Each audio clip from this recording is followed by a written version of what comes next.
many of you make some noise if this is your first time taking the studio tour? Let me hear you. First timers, all right, we got some first timers on the tour, okay.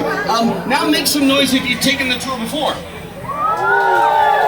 You know, everybody should have either taken the tour before or not taken the tour before because, you know, that's pretty much it. But here's the thing, people take the studio tour over and over again because it's a different tour every time you take it. You get a different tour guide. I don't have a script, so you're going to hear things from me you might not hear from some other tour guide. And the fact that it's a holiday weekend, there's not a lot of filming happening on the lot, so we're going to get to see a whole lot of the back lot. Normally when there's filming, we have to bypass certain areas because, of course, we're a movie and TV studio. That's what happens. Now, my name is Luke. I already told you that. This is Steve, our driver. Somebody say, hi, Steve. Hello, Steve. And there's one more person I want to introduce you to. You might know him from Saturday Night Live or The Tonight Show. Here's Jimmy Fallon. Oh, hey there. You made it. Welcome to the Universal Studio Tour. I'm Jimmy Fallon. I'll be making sure that you get through this experience in one piece.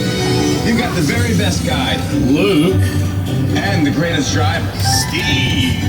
They're the best. I love them. Even though Luke owes me $5. What? I know you guys are excited to get on the tour, but first, a few safety rules. That's right, safety rules. Who's excited about safety rules? No. You do not need to be excited about safety rules. You just have to listen to them. First of all, if you need any kind of guest assistance or you have a medical emergency, you drop something of value off the side of the tram, or you have any sound or video issues, reach up and grab the red emergency cord that runs along the center of the ceiling of the tram, and I'll be back to assist you as soon as it's safe for me to do so. Otherwise, during the entire tour, please do remain seated with your hands and feet inside the vehicle at all times. The studio is private property, and if you were to drop something of value off the side of the tram, or let's say you just cannot wait to use the restroom, pull that red emergency cord and remain seated. Please no smoking of any kind during the tour today. That includes vaping, and be prepared. Our tour will feature loud noises, sudden tram movements, fire effects, and many water effects. You want to have your cameras out for great pictures, but keep an eye on them so they don't get wet. Oh, and no selfie sticks on the tram either. You can put the selfie sticks away. Now, as we head down the hill, we're heading into Universal City, Universal Studios, the biggest, busiest movie and TV production studio in the world, and we're in Universal City. We're our own city. We're not in Los Angeles or in Hollywood, Universal City. And in fact, I want to show you some pictures from our opening day. Carl Laemmle founded Universal City back in 1915. And he called it the strangest city in the world. We are our own city, like I said, but we don't have any residents that live here. We used to. Back in 1915, we'd have about 300 or 400 residents that lived here.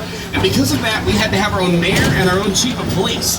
And in 1915, both of those roles were filled by women. We had a woman mayor and a woman as chief of police in 1915. If you see any first responders out there to your right, give them a wave. That's our own fire station we have here on the lot.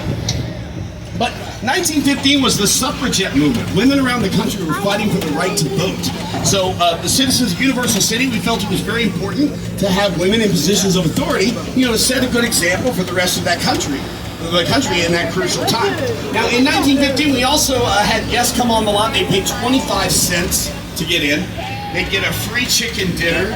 And they could make as much noise as they wanted to back then because we were making silent movies. See, there weren't any microphones or sound. But nowadays, we need sound in our movies and TV shows, so we built these structures called sound stages. Take a look here to your left. That's the largest sound stage on the lot. That's sound stage 12. It used to be the home of The Voice. The Voice has moved to another sound stage. But in 1931, that was Frankenstein's laboratory. That was Dracula's Castle in 1931. Those classic black and white monster movies were filmed right there in Soundstage 12. Have you ever heard of a movie called Jurassic Park? I said Jurassic Park. Okay. It's one of my favorite movies ever. The Visitor Center for Jurassic Park was built inside Soundstage 12. Also, the big shootout at the end of Scarface. Remember the movie Scarface? Hopefully none of the kids have seen Scarface. But the big shootout was also in Soundstage 12. They built Scarface's mansion in there. Oh, over to our right, we used to have sound stages over there, but we've torn them down because we're building Super Nintendo World. Big expansion of our theme park. It's going in right here in 2023, but we're also building new sound stages on the other side of the lot as well. So we're expanding